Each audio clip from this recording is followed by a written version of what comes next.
pleasure to have here a leader in the mining industry. Martin is CEO of ViridisTerra. It's a pleasure to have you here. If you could please introduce yourself and tell us a little bit about what you do. So thank you for having me. Jorge. My name is Martin. So I'm the founder and CEO of ViridisTerra. Founded the company in 2015, so over 10 years ago. We focus mostly on large-scale restoration of degraded land. We started working in the extractive sector, so the mining sector, in 2015. There's a lot of impact of extracting natural resources, especially the minerals. So we started to develop new technologies to be able to grow forests, natural ecosystem directly on the tilling and the waste rock. So these new biotechnologies that allow to grow very quickly on these degraded land. And then after that, we started to expand the company in all type of degraded land, working in Caribbean, Latin America, West Africa, on land that was degraded by unsustainable agriculture, unsustainable forestry. Incredible. So that's what we do. That's what we focus on. A multidisciplinary team that is working on fighting the global problem of land degradation. That's incredible. It's a great topic to be a part of. It's very important to keep the processes sustainable in a mining operation. Could you tell us a little bit about how that began? Was there a origin where you saw land degradation that brought you to this solution that you've created? When I was younger, I worked few years in the oil sand in Canada.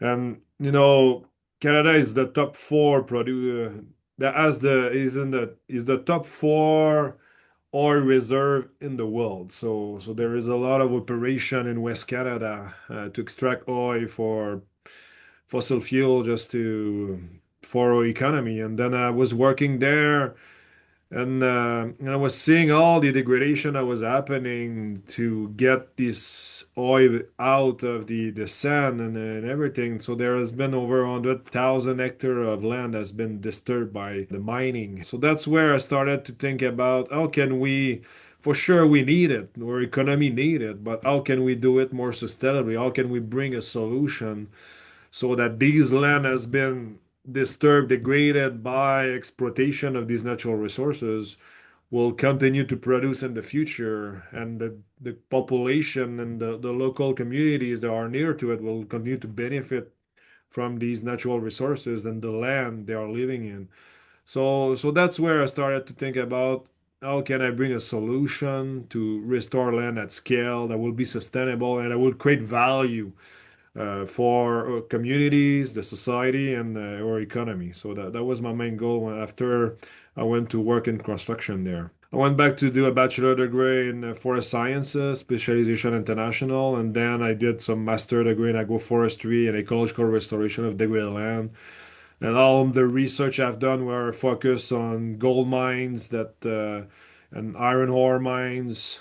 So that's where I started to be more closer to mining. And then as soon as I finished my master degree, I decided to start the company because in my mind at the time there was no other companies bringing a real solution to the problem. So that's the reason why I founded ViridisTerra in 2015. Could we dive a little deeper into these technologies? You said you were using certain technologies to restore biotechnologies. What sort of processes are you implementing for the restoration? So we have a seeding formulation that it's called Sylvan that it's very low input and allow to, we just spray it over rocks. So there is no soil and we can grow trees and plants directly from seeds, spraying it with a very low input on the rock. So that's the first technology that we have a patent pending on it that it should be approved very soon. We also have another technologies that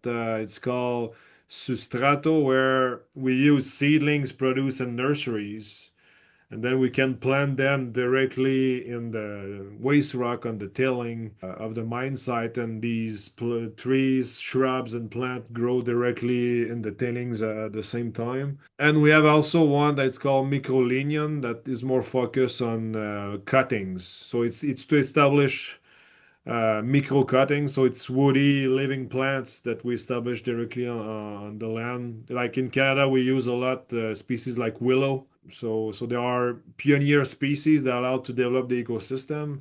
So we also have a technology to establish these cuttings directly on the mine sites. And then also we have some proprietary technology called tree boost that these are biofertilizers from they are microbes that are beneficial for to the plants. So we have developed all the process of isolating, selecting, and producing very quickly these microbes that are allowed to increase by up to 70% the survival of the ecosystem that we establish on the degraded land on the mine site, but also can more than double the productivity. So you create this ecosystem more quickly. So as they are created more quickly, you reduce the environmental liabilities. So that's something that is very important. So we also that's the last part of the biotechnologies that we have developed. Does this biotechnology, you have this, you said these particular seeds, Sustrato, Silvan, that you grow these trees, but are they tailored to Canada, like ecosystem? Does the biology change or like the seeds change in different Just regions? the species of The plants we are species? working with change. So we always adapt to the local ecology. So what we always look at what happened in nature. So Hmm. usually, if a site is degraded near the natural ecosystem, you're gonna see some succession happening. So we Oh yeah. usually do, we call it an ecological edaphic studies, where we can understand better naturally what happened. And then after that, we select the species, and then we bring new technologies that have been adapted to work in Canada, US, Caribbean, tropical ecosystem in South America, or even arid ecosystem in West Africa. So because there we are also near desert. So.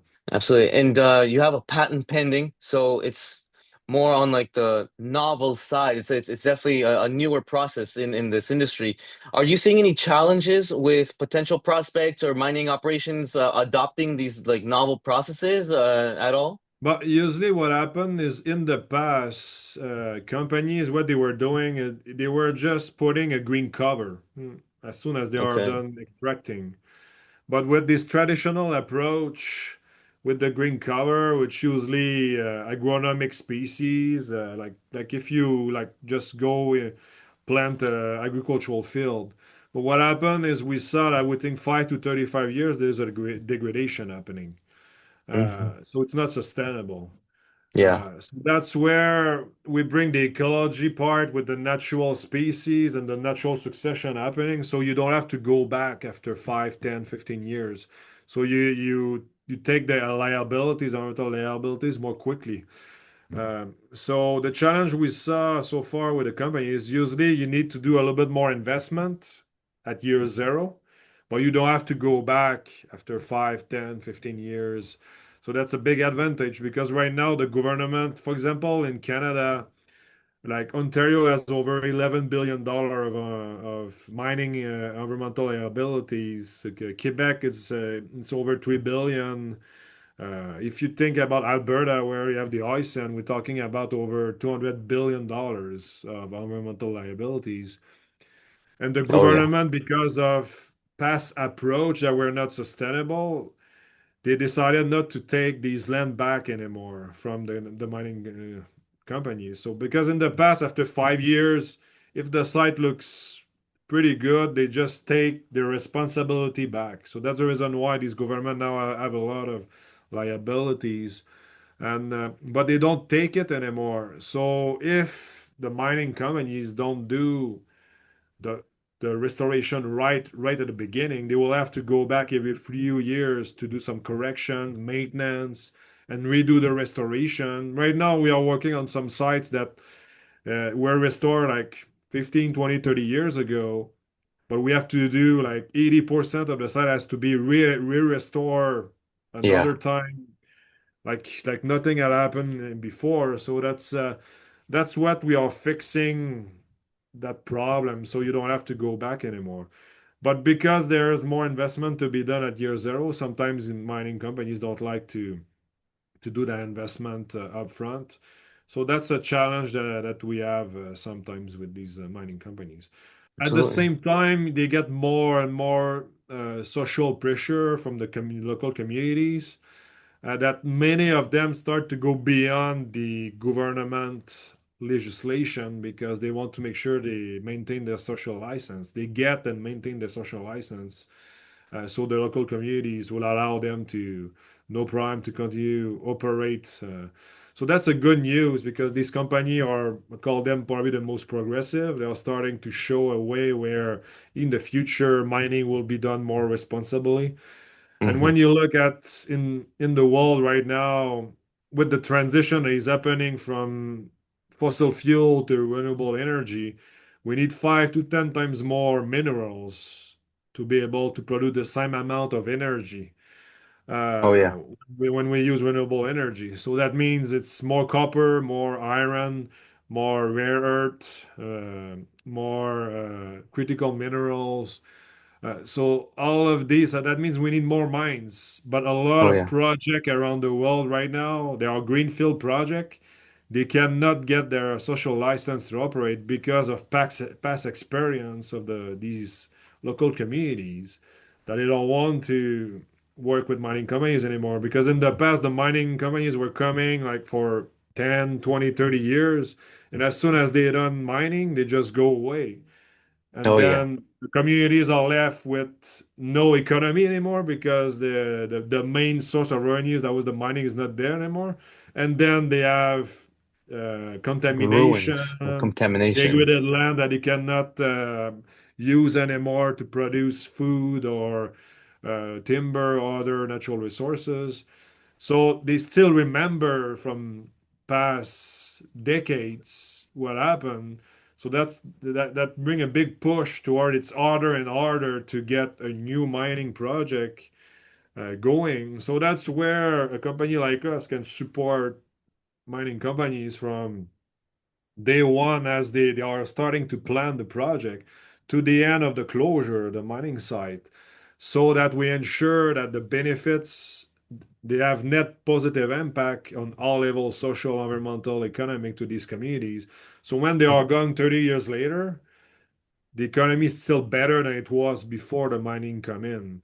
So that's where we can not only restore sustainably the site so there's no problem in the future and the mining company won't have to go back anymore, but we can work at the landscape level to also support the local communities to restore some of the degraded land. In many countries, Peru is a good example where Colombia or Mexico, there's a lot of countries where there's a lot of degradation at the landscape level. Even in South Canada, where there's a Hmm. lot of populations, a lot of these agricultural fields are degrading every year, so they need so there's a lot of things we can do to increase the economic opportunities linked to agricultural forestry, so Lots that of and opportunity. also protect the mining infrastructure from climate change with a better natural resilience of the landscape Mhm. with the better ecosystem in place that are resilient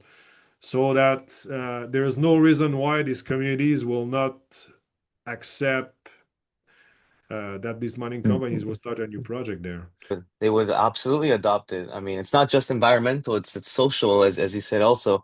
How do you show that these small scale mines or these new operations are legal, have traceability, have the environmental, social, and governance standards needed to receive the funding? Are we assisting perhaps any new operations or small scale mine or mining in general to receive these social licenses also? We have been involved with one project in Peru with the Peruvian government a few years ago linked to La Pampa. I don't know if in La Madrid. Pampa. So all the illegal gold mining that is happening southeast of the Peruvian Amazon. So we were involved to do a pre-feasibility study to develop a demonstration center for 1,000 hectares of land that we would have restore that will generate economic opportunities to local communities. So Hmm. that's an example of some project we have not been involved to get these miners The licensing. licensing and everything, but more on how after they mine, we can ensure that these communities and the miners also can continue to use these lands sustainably and start producing some other good and services from the land. So that's Yeah, one of project that course. we were involved because like in La Pampa, it's also over 100,000 hectare of Yeah, land has been degraded. 100,000 hectare, 20 hectares could supply a lot of revenues. We're talking for a family that would go from poverty to high middle class in Peru. 20 hectares. absolutely. So if you start restoring 100,000 hectare of land link in the Peruvian Amazon in La Pampa, where there was illegal mining, you can get a lot of people out of poverty. And then at Oh the yeah, same of time fix an course. environmental problem.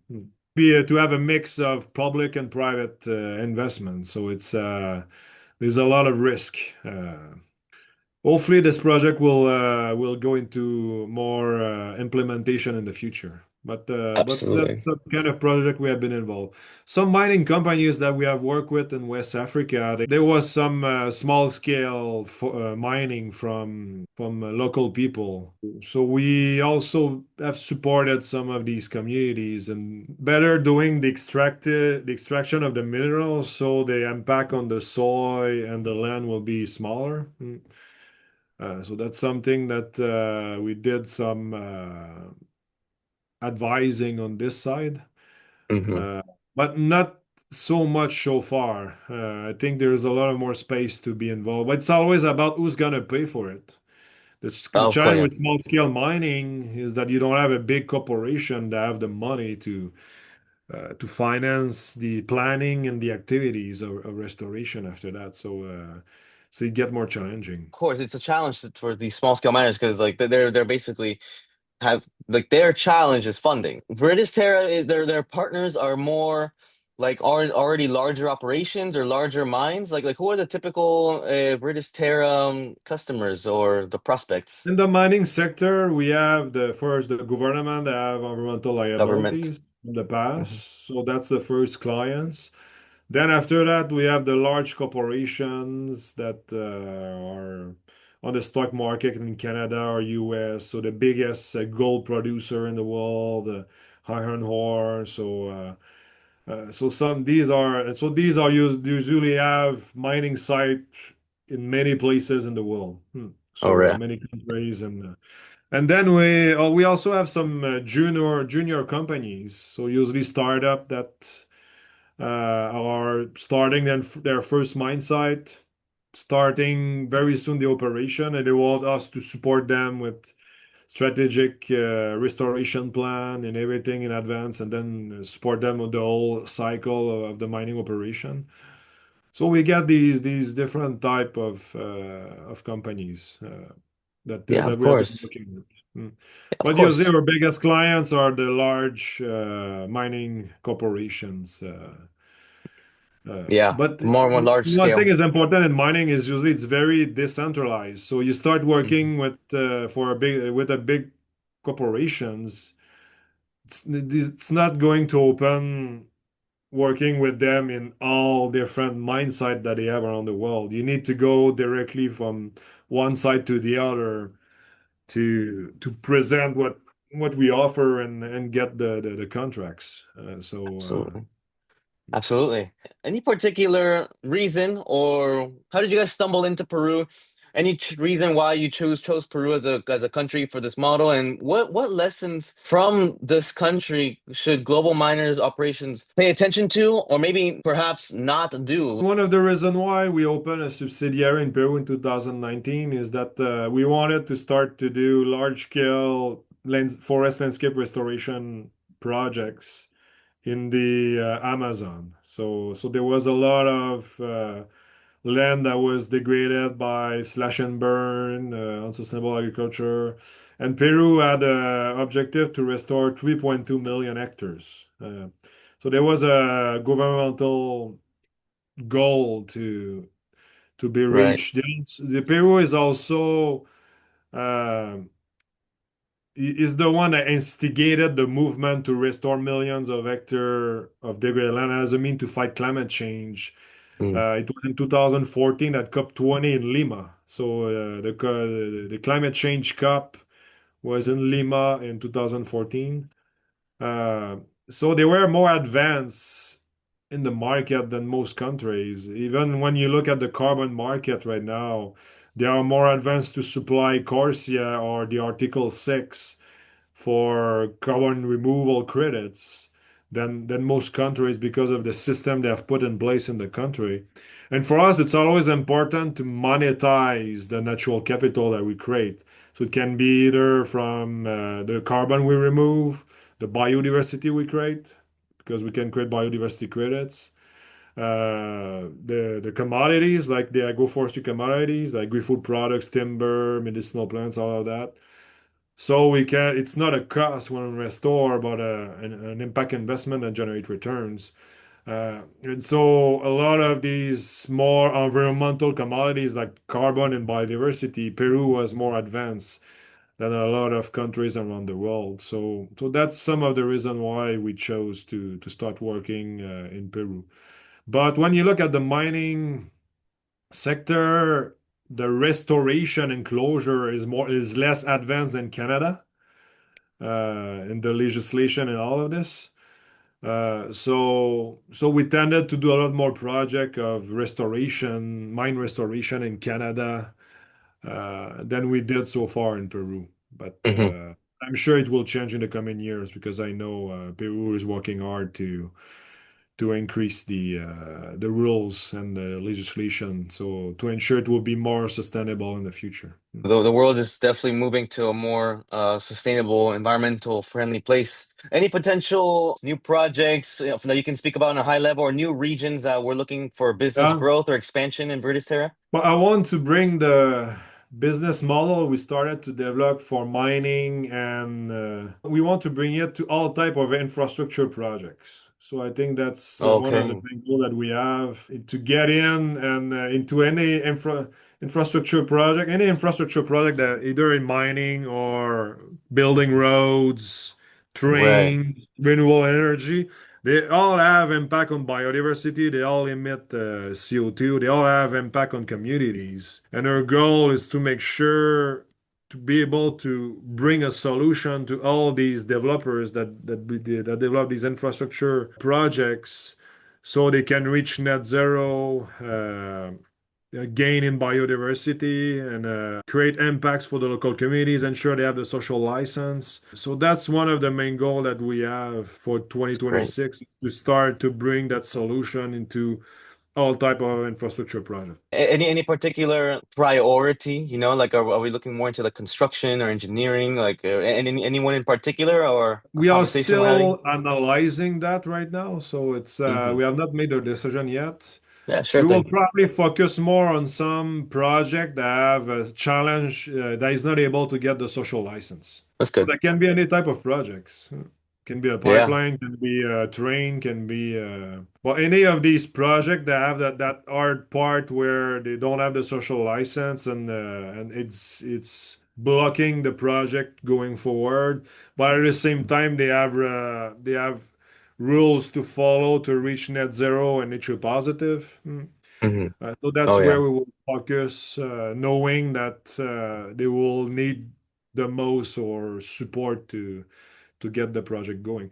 But That's great. one thing I've analyzed in all these infrastructure projects is you will need to invest zero point 0.5 to 1% more than the investment you made on the whole infrastructure. So it's not a lot of money. You ensure you have positive impact on biodiversity, that all the emission from the land use change is neutralized, and that you have created so much value for the communities that they don't want to block the project. They want the project going forward.